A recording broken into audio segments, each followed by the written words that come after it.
Hi students, welcome back. In the previous lecture, we make our Jarvis to read aloud a speak function which basically do the same task like from converting text to speech.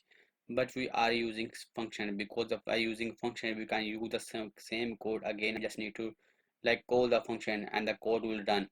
Or in case any error occur, we can easily handle it. So that's why we are using function. So let's see how we can use a speak function or create a speak function. Let's go to the Jupyter notebook. That I'm using for creating a function we use a def keyword and then we write the name of the function. We're gonna write speak function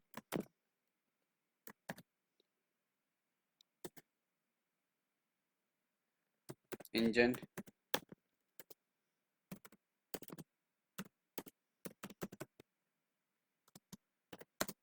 py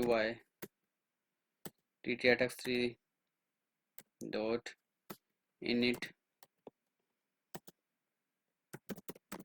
engine dot say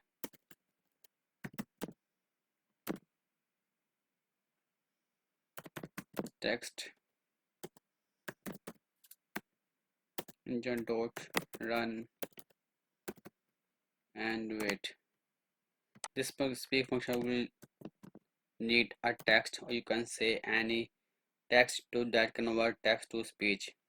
So let's run this function. No error occur.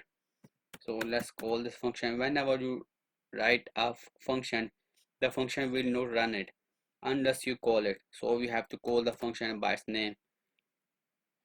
This function need a text as an argument. So I'm gonna write hi Jarvis.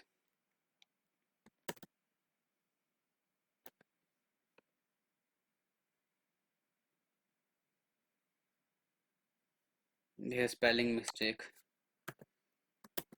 Hi Jarvis. Okay, that's working. So we don't need to like this line of code. So that's why I'm gonna erasing these lines and everything else is fine. Hi Jarvis.